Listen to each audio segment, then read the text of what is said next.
Salut à tous, j'espère que vous allez bien. L'Olympique de Marseille vit une semaine assez agitée dans tous les sens du terme. Déjà, après la défaite de Nice, l'OM est assez sous pression car il va falloir faire un bon résultat face à Lyon pour éviter d'amplifier la dynamique qui est très moyenne lors de ces dernières sorties. Mehdi Benassia a été condamné lourdement, 3 mois de suspension quand Olivier Létang de son côté n'en a pris qu'un seul. Et il y a eu du mouvement dans le mercato avec le départ d'Emran Soglo ainsi que celui de Brassier pour l'arrivée d'Amine Gouiri. Donc il y a pas mal de choses à dire, on y va.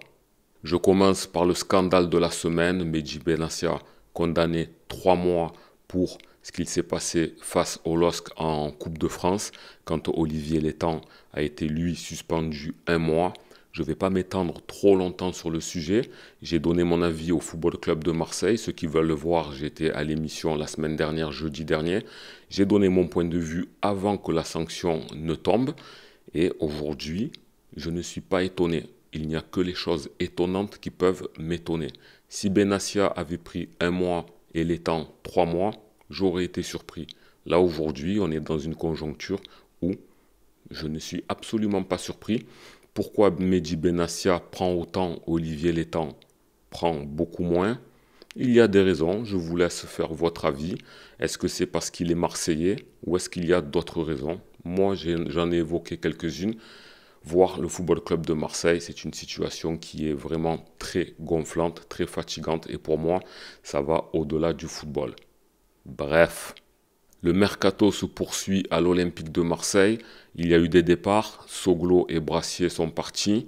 Amine Gouiri est arrivé pour renforcer l'attaque après le départ d'Eli Wahi. Roberto De Zerbi avait déclaré la semaine dernière qu'il y allait avoir des arrivées au niveau de ce poste, qu'il souhaitait un attaquant fort. Amine Gouiri est arrivé. C'est un joueur qu'il apprécie beaucoup. Il a vanté ses qualités sur ce dernier en conférence de presse. Il a mis en avant sa polyvalence. Il a aussi noté que c'est un joueur qu'il suivait depuis longtemps, qu'il le connaissait depuis un bon petit moment.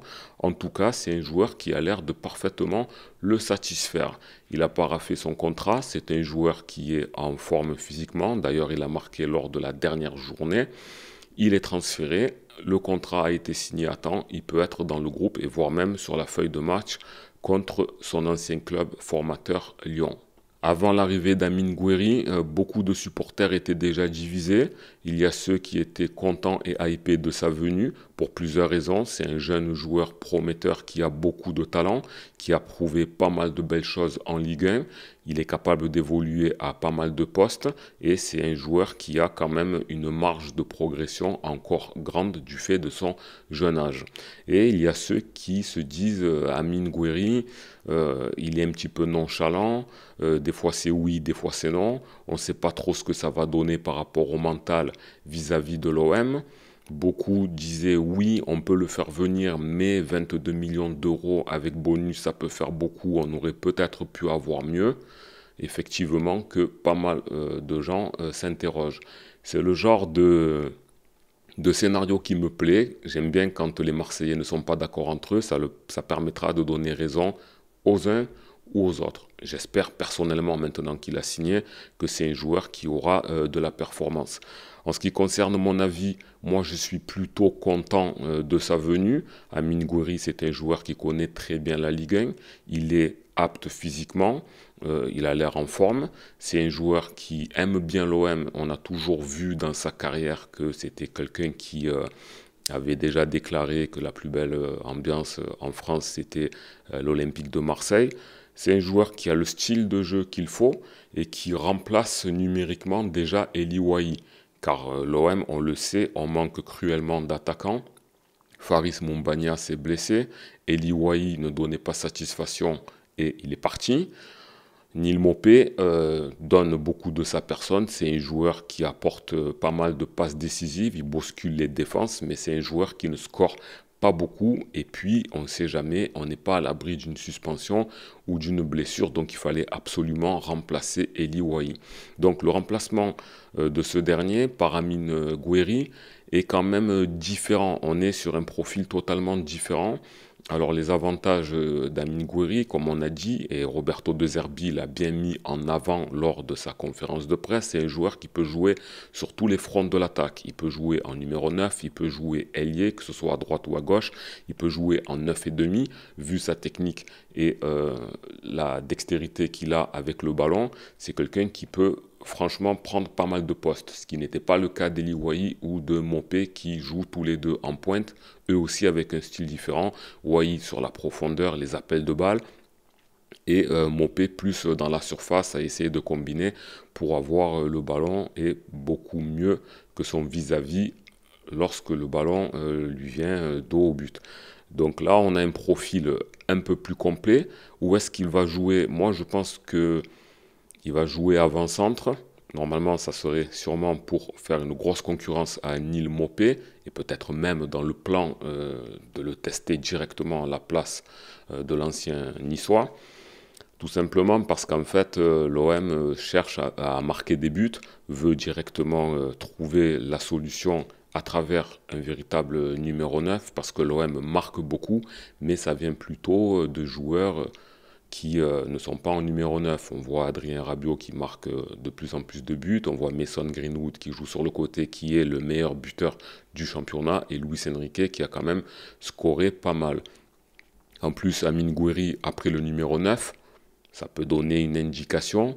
Ça ne veut rien dire aujourd'hui dans le football d'aujourd'hui, parce qu'en fait, le numéro, tu peux être numéro 33, 45, ça a beaucoup moins de sens. Mais peut-être que lui s'est dit, si je veux marquer des buts, être en pointe, peut-être que le numéro 9, beaucoup de joueurs sont superstitieux et ont une attache réelle avec certains numéros.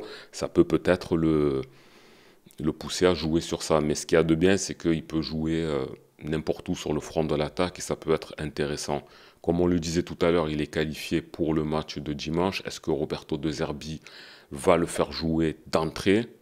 C'est possible, mais moi je pense qu'il risque peut-être de le faire rentrer en cours de match. Quoiqu'après réflexion, vu qu'il est quand même apte, qu'il connaît bien le championnat de France, ça sera peut-être l'occasion. Mais il peut se dire c'est contre son ancien club, le côté mental. Tout dépendra dans quel état d'esprit et la manière dont il arrive, dans lequel il le fera jouer. Donc de mon côté, la venue d'Amine Gouiri, j'en suis plutôt satisfait. C'est un joueur qui a beaucoup de talent. Balle au pied, il est quand même assez impressionnant. Il faudra juste qu'il mette en avant son côté collectif, qu'il lève beaucoup la tête, qu'il lâche le ballon, qu'il vienne surtout en confiance parce qu'aujourd'hui, ce qui fait peur lorsqu'on fait venir un attaquant, surtout lorsqu'il est jeune, surtout lorsque son indemnité de transfert est assez élevée, surtout lorsqu'on le fait venir en plein cours de saison, ça a tendance à ne pas marcher. Et là, Amine Gouiri, même si à Rennes, ça va, mais c'est pas la folie non plus. On voit que les Rennais, les supporters, quand ils l'ont vu partir, ils ont dit, bon, c'était un joueur qui était quand même talentueux, mais un peu nonchalant, un peu ceci, un peu cela. Et on sait que lorsqu'on est un peu nonchalant, ou qu'on n'a pas confiance, ou qu'il y a un petit distraiement qui ne va pas forcément dans le sens de ce qu'on attend à l'Olympique de Marseille, ça peut donner des fois des catastrophes industrielles. Donc on ne le souhaite pas, on ne l'espère pas, on va vraiment lui souhaiter bonne chance et il peut peut-être apporter ce qui nous manquait en attaque.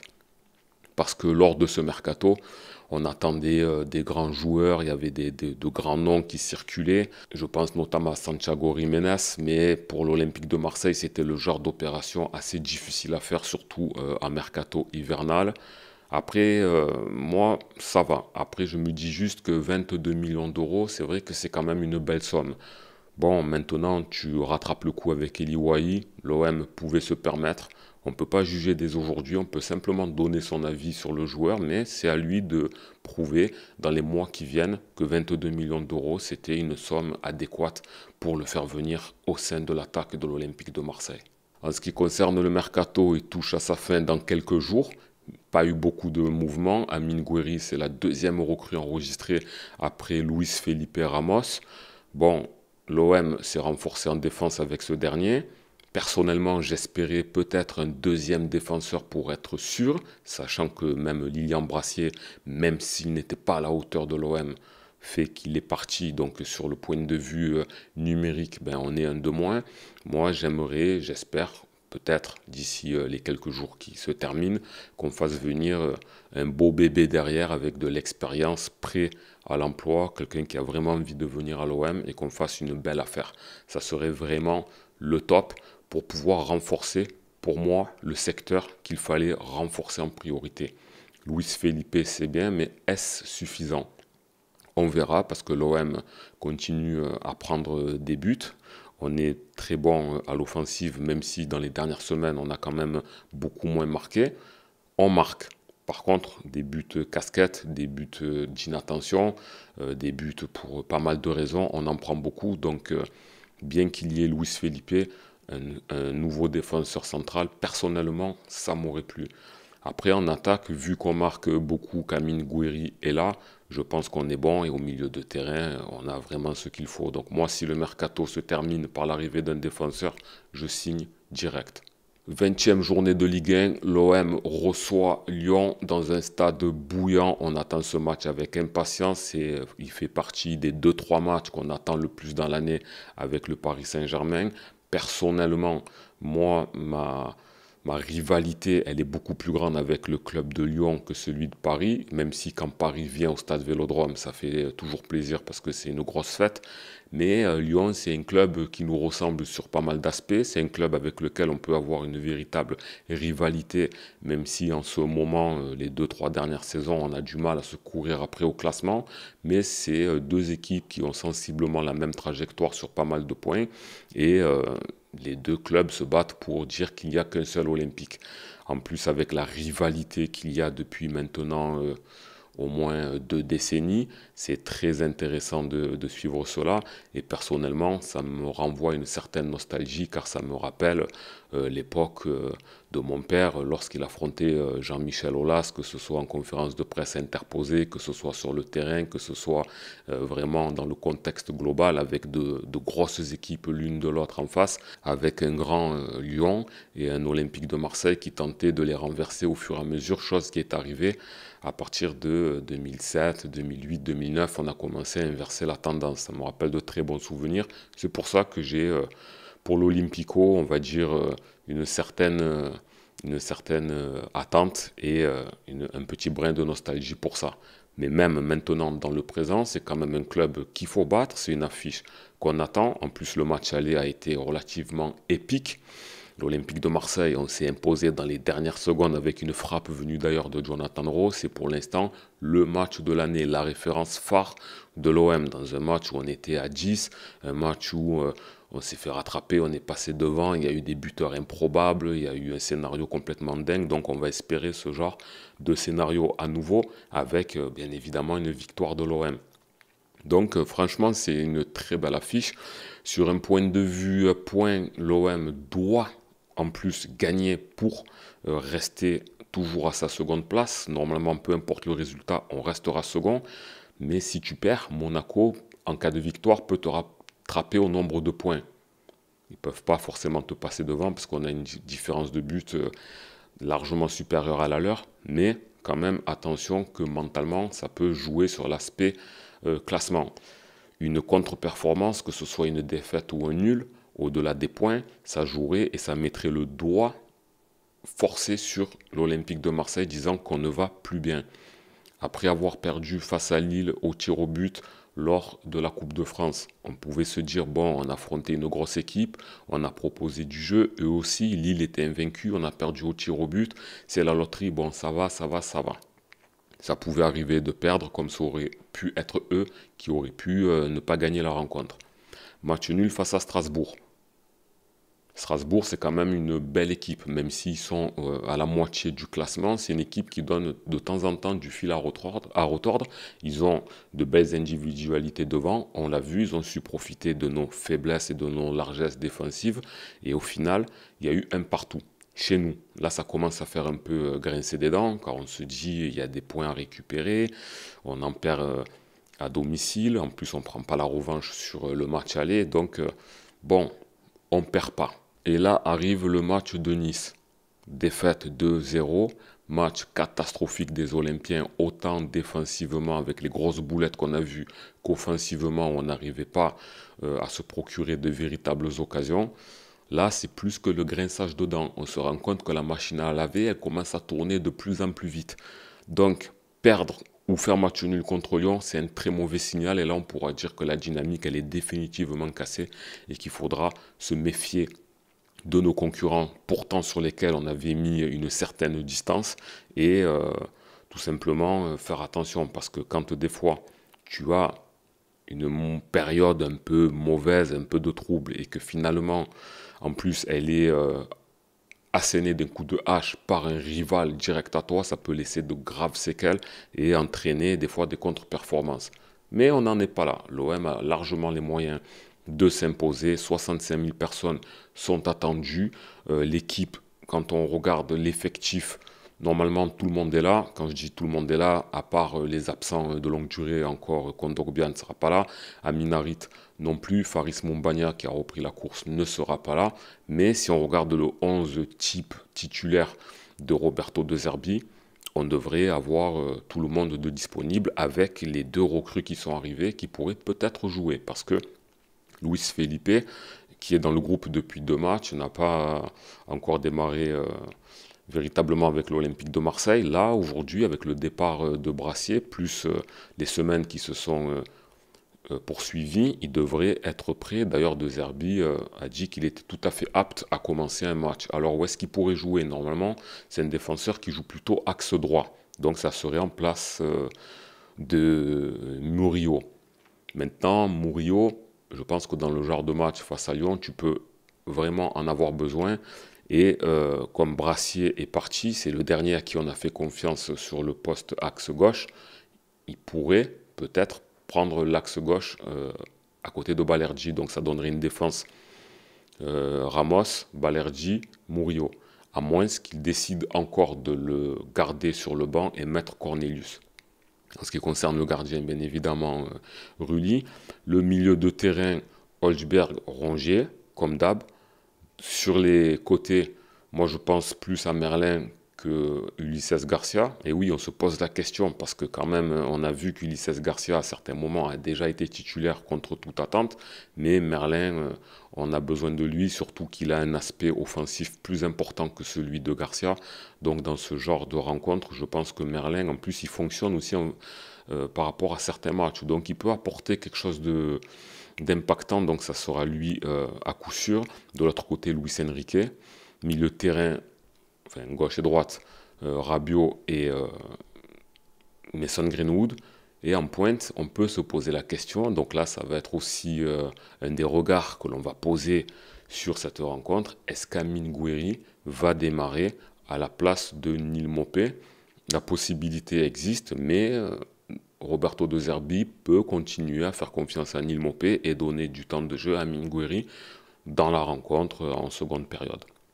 Mais c'est possible qu'il démarre. En tout cas, on aura un 11 compétitif. Tous les ingrédients sont réunis pour faire une belle rencontre. Et puis même sur le côté mental, il va falloir vraiment y aller parce que les jokers qu'on avait ces dernières semaines, ben, on les a cramés. Côté lyonnais, à quoi s'attendre? Alors, Lyon a subi un changement d'entraîneur en plein milieu de la semaine et de façon assez soudaine. Pierre Sage a été démis de ses fonctions. Alors, petite parenthèse, c'est quand même une sacrée surprise. C'est quand même un entraîneur qui est allé récupérer l'équipe dans les bas-fonds du classement l'année dernière, a réussi à leur faire une remontée assez exceptionnelle. Même nous, on se moquait, on disait Lyon va être en Ligue 2 quand nous, on était 5e pendant le milieu de la saison. Ils nous sont passés devant et ont accroché l'Europe. Ils se sont même permis de faire une finale de Coupe de France. Donc, c'est étonnant, surtout qu'en plus, Lyon, c'est pas catastrophique. Si on se base sur le classement, ils sont à 30 points, ils sont seulement à 7 points de l'OM. Alors, on est confortablement installé par rapport à eux, mais ils sont pas très loin des places qualificatives par rapport à la Ligue des Champions. Il suffit qu'ils enchaînent 2-3 succès, ils pouvaient être pas très loin du podium. Bon, 2-3 succès après le match de l'OM, mais bon, on leur souhaite rien du tout de bon. Mais c'est pour dire qu'en fait, ça a été assez étonnant Bref, c'est pas les histoires de l'OM, mais je suis obligé d'en parler parce que ça peut avoir son importance. Parce que le changement de coach, ça a deux possibilités. Il y a des joueurs qui vont se dire les cartes sont rebattues, donc ils vont se donner à fond pour impressionner leur coach et leur montrer qu'ils sont là. Donc ça peut donner une énergie supplémentaire et donc surprendre avec un gros pressing, une grosse envie féroce de la part de certains joueurs. Et des fois, ça peut jouer, miner le moral. Surtout que apparemment du côté de Lyon, le départ de Pierre Sage n'a pas forcément plu à certains joueurs. Les supporters, ils étaient dégoûtés de son départ. Donc il y a certains joueurs qui peuvent être un petit peu déçus de ça et ça peut jouer négativement. Donc en tout cas, ça peut avoir un impact. C'est pour ça que je le souligne. En ce qui concerne leur effectif, bon, devant, ça pourra être, normalement, ça devrait être Lacazette. Il peut y avoir Mikotadze qui peut jouer. Normalement, ils auront une équipe assez. Après, j'ai pas trop regardé s'ils avaient des absents. Il me semble qu'il y en a un qui est incertain. Je sais plus c'est qui. Bon, c'est pas très grave, mais je pense que pour faire plaisir à leur entraîneur et essayer d'arrêter la période de disette dans laquelle ils sont, ça serait de vouloir battre l'Olympique de Marseille. En plus, ça leur permettrait de se venger du match aller qui a été très très dur pour eux. Le but d'Euro, ça les a assassinés. Lyon a un match de plus que l'OM dans les jambes. Ils ont fait un match d'Europa League ce jeudi, donc la fraîcheur sera aussi côté marseillais. Faire attention aussi par rapport à leur enjeu. Sur les 5 derniers matchs, ils n'ont qu'une seule victoire au compteur, donc c'est pas la joie. Si on réunit tous les ingrédients proposés, l'OM est largement au-dessus. L'OM doit pouvoir s'imposer.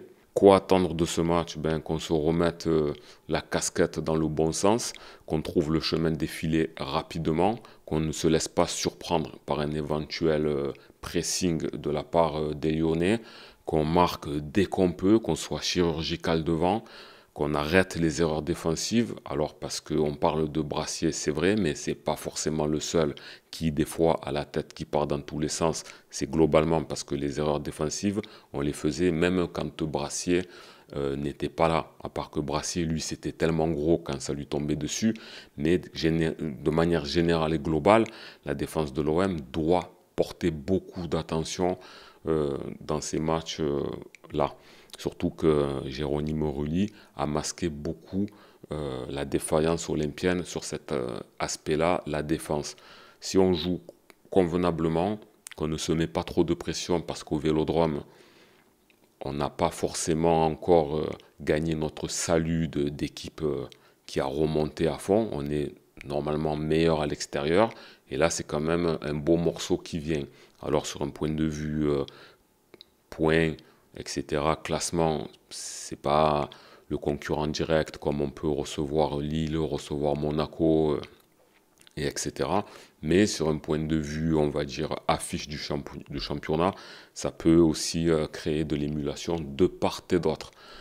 Voilà, espérons qu'on gagne, qu'on ait du beau jeu, un beau clean sheet et un bon petit 2 buts d'écart. Et ça ferait plaisir. On va espérer que Amine Gouiri puisse jouer. Moi, j'ai vraiment envie de le voir. J'espère qu'il va apporter beaucoup à l'équipe.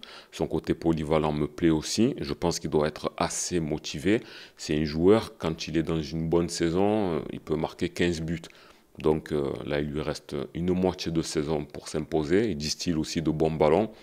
Voilà, après avec un coach comme De Zerbi, ça peut peut-être le booster, l'aider à aller de l'avant. Donc ça serait très intéressant de le voir. J'espère qu'Adrien Rabiot va un peu remonter le niveau parce que c'est un des meilleurs joueurs depuis qu'il est arrivé. Mais il marque un peu le pas comme l'OM les dernières semaines. Donc j'attends un Rabiot efficace qui n'hésite pas à tamponner les Lyonnais, à prendre des bonnes initiatives et à diriger le ballon vers l'avant. C'est ce qu'on attend de lui. Un Mason Greenwood aussi efficace parce que Mason Greenwood, c'est le meilleur buteur de l'OM. Il est super efficace, on ne va pas lui tirer dessus. Mais dans les grands matchs à enjeu, ben, on a tendance à pas trop le voir parce que les équipes qui sont des fois un peu plus fortes, qui connaissent bien quand il y a de l'enjeu, ben, il arrive à être bien pris. On le voit pas trop, il s'énerve, il fait des dribbles qui servent à rien. Donc, joue ton jeu, Mason. Sois vigilant, tu es tout à fait capable d'effacer la défense lyonnaise, mais calma et sors de cette dynamique négative lors des gros matchs, parce que tu es un de nos meilleurs joueurs et tu es capable de marquer, de donner de très bons ballons à ce moment-là. J'espère qu'on va arrêter de tirer au-dessus, à côté, à droite, à gauche, et qu'on cadre, parce qu'on a énormément de frappes non cadrées, et ça c'est un gros problème de l'Olympique de Marseille, qu'on profite aussi des coups de pied arrêtés, ça peut être le salut de la rencontre, à savoir les corners. L'OM n'en profite pas beaucoup, les corners ils sont tirés à la rasbaille et on n'en profite pas. Et j'espère vraiment que l'arbitrage ne jouera pas en la défaveur ni de l'OM ni de Lyon, parce que je ne veux pas de polémique. J'espère qu'on aura un match propre, fair play, surtout quand j'y fair play vis-à-vis de l'arbitrage. Voilà les gars, c'est tout pour moi ce soir. N'hésitez pas à me dire dans les commentaires ce que vous pensez de l'arrivée d'Amine Gouiri. Si vous voulez me parler du cas Benassia, n'hésitez pas à le faire pour avoir un petit peu votre sentiment. Quel pronostic vous voyez pour la rencontre entre l'OM et l'OL? Et pour vous, quel sera le probable 11 de départ de Roberto De Zerbi? Je vous lis, n'hésitez pas à liker la vidéo, à la partager à vos potes et à vous abonner. C'était Karim Diouf, je vous dis ciao, à la prochaine.